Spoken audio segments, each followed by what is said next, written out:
everyone, welcome back to my channel. This is where everything goes. My name is Brandy.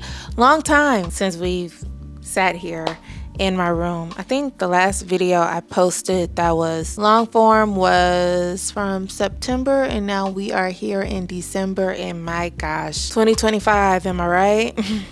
Am I right?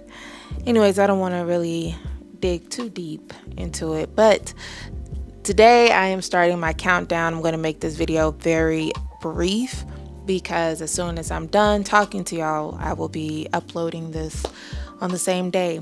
So pretty much I am now on chapter 10 of, not chapter 10, whoa, I'm on chapter 14 of my debut novel. It will end at chapter 24. So this is where the countdown begins. I am in the thick of it. I am having to reach real deep inside of my bag. I'm reading a lot of books. I'm learning more about empathy, just learning about character development outside of myself, but for other people. And now I'm in the phase of seeing my characters as individuals, not something that's a part of me, but that is outside of me. We are making strides. I have an alpha reader. She's helping me stay with the pacing and all that stuff. It's a lot. The way this book, it's completely different from what I usually read in the romance field or romance genre. You know how it goes. Usually it's the man that's longing, that's yearning, that's, you know, doing all the pining. And in this novel, that's not the case. That's not the case at all. It's actually her who's doing the longing and the yearning. She's taking the brunt of everything because it's technically her fault. He is thriving. He is skipping and dancing through daisies. I'm having a great time writing his perspective. My alpha reader made that very, very well known. She addressed me on that. She's like, I tell you really like writing your MMC's narrative. I'm like, yeah, because it's freaking easy. It's easy to be in the seat that's right, that's been done wrong. It's not easy being in the seat that did the wrong and having to take accountability. That is not easy. When you read it, you see the ebbs and flows of each perspective, which I think that's good. It gives nuance, and that's what I wanted to make sure I put in my in this story, because that is something I'm always looking for when I read romance. I feel like I get nuance better with contemporary fiction that may have a subgenre in romance or just isn't romance based at all. They just end up having like a significant other. With this novel being contemporary romance, I felt a need to tell the story a bit differently than what I've always read. I would say a book that comes to mind with similarities of how I'm writing, Zill by Morgan Jerkins. Her book is amazing. I would say the main character, Tirza, she is a great example of a woman in longing, even though she had to move on with her life because that's just how it was back then during the abolition era that she was in. She tried her best to get back to her first love, but it just ended up not happening for her. Spoiler alert if you haven't read it, I'm sorry. She longed for him and she never stopped wanting him. And she took great comfort in writing letters that were meant for Harris, but she kept them for herself because she didn't know where he was. She didn't know if he was back in, where were they? Mississippi? Yeah, they were in Mississippi. She was in Shreveport. She ended up getting married and having a kid and all that stuff, but her heart still belonged to Harris, and the same thing goes for him. His heart belonged to her. I like that their dynamic was fluid. It wasn't one-sided. It wasn't just the man longing for her, desperate to get back to her. You see that she does a lot to try to get back to him. a whole lot that almost gets her killed. And I enjoyed that perspective because we don't see it often. So yeah, her writing, I've been reading a lot of Eric Jerome Dickey. My first novel that I read by him recently that really helped me clock into a man's perspective was Between Lovers. Between Lovers, if you have not read it, I advise that you do. I mean, why not? It's a guy and two women. Now, I want to leave it at that. If you have not read it, I advise you read it. It's going to take you up and down, round and round. You're going to be annoyed. I was very agitated with the female main character. She was getting on my nerves. I preferred the other female main character. Well, they're not main characters. They're side characters. So the MMC is the main character, and then they are the side characters, and everything is through his perspective. We do not get the perspective of the two women, but you will like one woman over the other. What I liked was the multitude of emotions. We don't know the main character's name in Between Lovers. He does not give his name, and neither woman says his name. Not even, like, he's a famous author. When he is on tour, nobody says his name. His dad doesn't say his name. I'm gonna look. Yeah, no, I'm right. No one says his name. Oh my gosh. The only thing that we hear him being called his son, Sweetie. She likes to call him Sweetie, the woman that he was supposed to marry. But I like that he wasn't one-dimensional. He was all of the things. He was both masculine and feminine, and his masculinity was even questioned at times because of his ex-fiance's choices, their relationship, and why it ended how it did. So, you know, that book just helped me see my main character in a certain way so that I can be more in touch with him, because I felt like I've been raised around men. With the men in my family, I pay very close attention. I'm very observant. So I do take a bit of their personalities and I put it in my main male character. The difference is that sometimes men in my family can be a bit stoic. Like, they're hilarious, they are funny,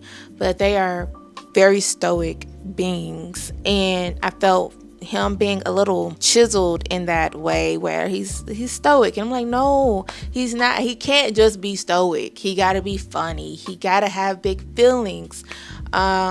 He doesn't have to necessarily know those feelings, because the female main character doesn't know hers like that either. She's actually starting to get to know her feelings because she's going to therapy. He has a bit of an advantage on understanding his feelings than her because he was raised in a two-parent home, and they communicate like a family that talks to one another, that are open with one another, versus she doesn't come from that. She does, but it's different. She was raised by her grandmother, who's a boomer.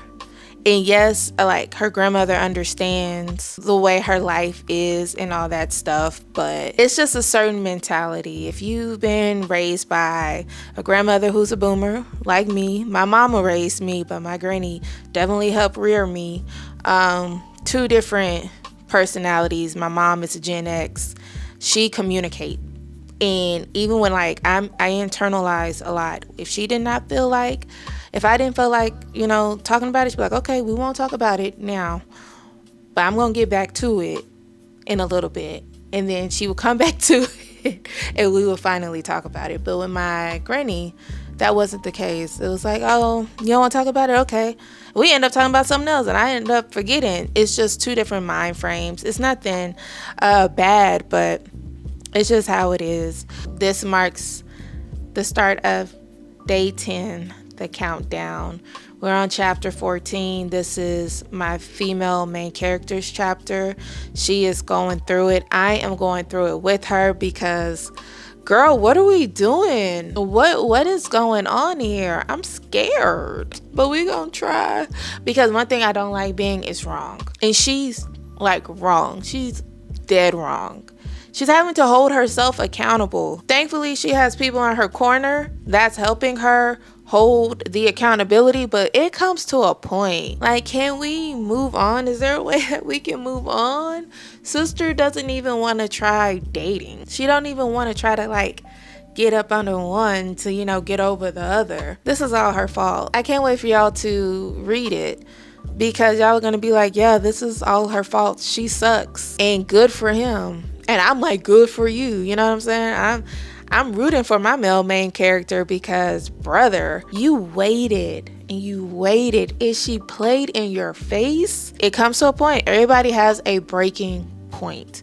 There's so much you can reveal to someone in hopes that they'll want you and love you the way that you deserve to be loved, and the way that you love them. It unfortunately backfires. It also backfires for her too. And at least someone can have a happily ever after, while the other one, they're just watching them have that happily ever after. That's just where we are. She is having to watch him be with someone else. I think we can all understand that feeling. I know I can. I have been a part of the club of the one who has gotten away, and it sucks. It does not feel good to watch someone that you were like, dang, I messed up. Feel some kind of way, but also feel a joy for that person that you cared so much about, find the love that they deserve.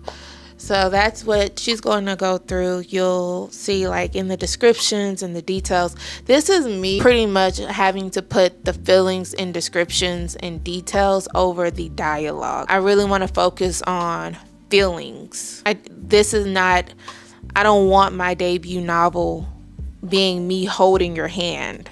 I don't want to hold your hand. I don't like my hand being held when I'm reading books. I like to ponder on, you know, what certain things mean. Leave me hanging. I will figure out a way to climb up on the cliff. Leave me hanging, okay? I swear, it's okay. The romance books I have been reading, y'all, I've been having to break it up because I've been reading so much romance books. I've started to understand, no, not understand, that's not the word. I'm starting to appreciate the ones that walk me through it.